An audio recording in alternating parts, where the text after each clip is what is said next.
Hello everyone, welcome back to my channel Nupur official কুস্তি। তো আজকে অনেক দিন পরে আবার একটা ভিডিও নিয়ে এসেছি, লং ভিডিও।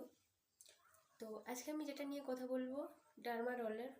তো এটা কোনো স্পন্সর ভিডিও নয়, আমি নিজে ইউজ করেছি। তো তোমাদেরকে আজকে দেখাবো যে যাদের এগুলোতে টাক পড়ে যাচ্ছে তারা ডার্মা রোলার দিয়ে কীভাবে হেয়ারটাকে রিগ্রোথ করতে পারো।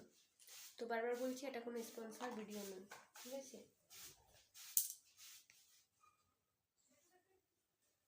তো আমার চুলের অবস্থা অনেকটাই খারাপ হয়ে গেছিলো, দেখতে পাচ্ছ। আর আমি যে হেয়ার সিরামগুলো দেবো ওগুলো ফলো করলে তোমাদেরও হেয়ারটা ঠিকঠাক হয়ে যাবে আবার।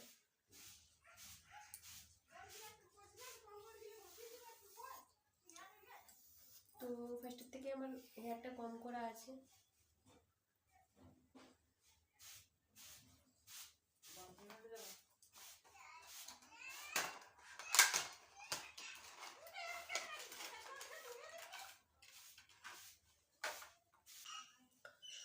তো চলো কীভাবে আমি ডার্মা রোলারটা ইউজ করি। আর এটা প্রত্যেকদিন ইউজ করি না, এটা হচ্ছে সপ্তাহে আমি 1 থেকে 2 দিন ইউজ করি।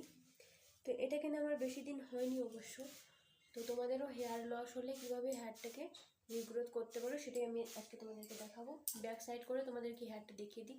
আমার হেয়ারটা খুবই খারাপ পজিশনে ছিল। 2-1 দিনের ভিডিও যদি তোমরা দেখো তাহলে দেখতে পারবে, আর এখনের ভিডিও দেখো।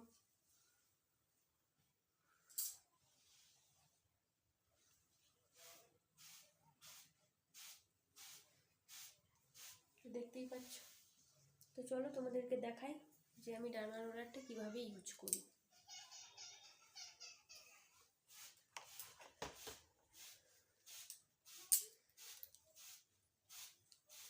তো ছেলেদেরটা হচ্ছে, ছেলেরা এরকম এরকম করে, বাট ওনাদের যে হেয়ারটা থাকে ছোট ছোট থাকে, গাঁট লাগে না। তার জন্য আমরা, আমাদের যেহেতু লং হেয়ার, তার জন্য আমাদেরকে আস্তে আস্তে করে করতে হবে। এরকম আস্তে আস্তে করে করতে হবে। এদিক থেকে 4 থেকে 5 বার বা 6-7 বার করতে পারো। আবার এদিক থেকে। তো যেগুলোতে তোমাদের হেয়ারটা লস হয়ে গেছে আমি দেখাচ্ছি, সেই জায়গাগুলোতে করতে পারো।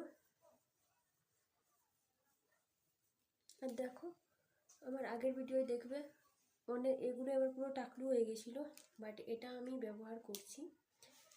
এটা তোমরা অ্যামাজনে বা ফ্লিপকার্টে পেয়ে যাবে, ঠিক আছে? তারপরে ইউজ করবে, দেখবে রেজাল্টটা বুঝতে পারবে তোমরা নিজে।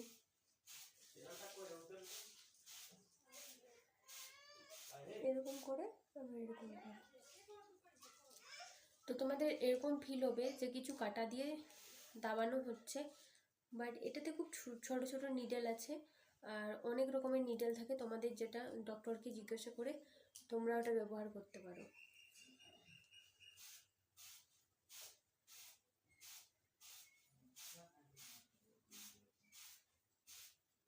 আর বন্ধুরা, এরপরে হচ্ছে হেয়ার অয়েলিংয়ের ভিডিও আসবে। আমি এখন পুরোপুরি সুস্থ তোমাদের আশীর্বাদে। হেয়ার অয়েলিংয়ের ভিডিও, তোমরা যেটা যেটা ভিডিও রিকোয়েস্ট করবে সবগুলোই ভিডিও আসবে। তো এরকম করে সিটি করে করে একদম সূক্ষ্মভাবে করতে হবে, নইলে কিন্তু চুলে একেবারে জোরটা লেগে যাবে।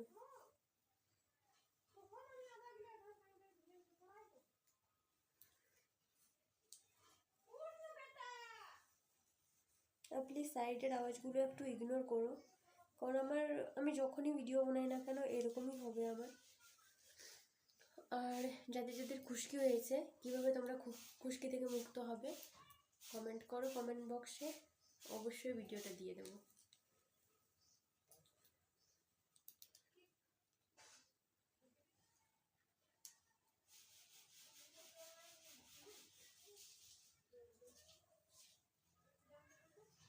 এরকম করে 6 থেকে 7 বার, 6 থেকে 7 বার। আর এটা তোমরা হেয়ার অয়েলিং করার আগেও করতে পারো এই প্রসেসটা, বাট আমি আজকে শ্যাম্পু করেছি, হেয়ার অয়েলিংটা করবো না।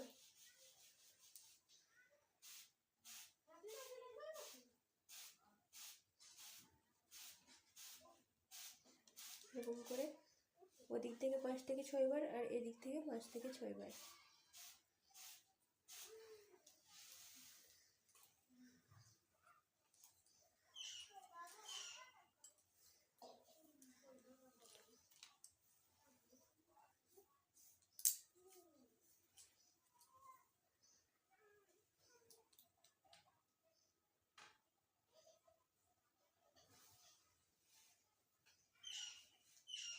আস্তে আস্তে করবে, নইলে কিন্তু চুলে জোটা লেগে যাবে একেবারে।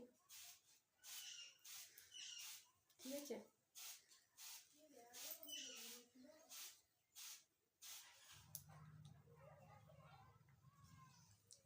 আর হেয়ার রোলিং করার আগে তোমাদের সামনে যদি কেউ থাকে, তাকে দিয়ে তোমরা এটা ডার্মা রোলিংটা করাতে পারো, ডার্মা রোলারটা।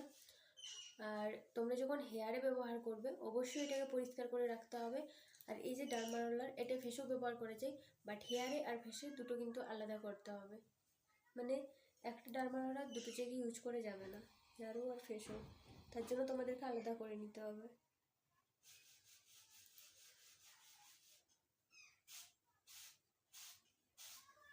তো দেখতে পারলে এটা কীরকমভাবে ইউজ করতে হয়। আর দেখো অবশ্যই এখন ক্লিন করে রাখতে হবে। চুল ওঠার পরিমাণটা কমে গেছে অনেকটাই, অনেক হোম রেমেডি ইউজ করে।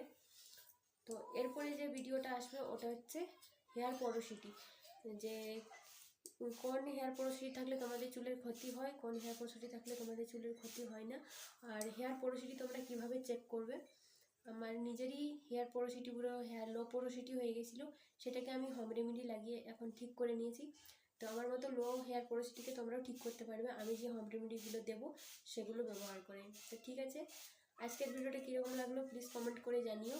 তো আজকের জন্য টাটা।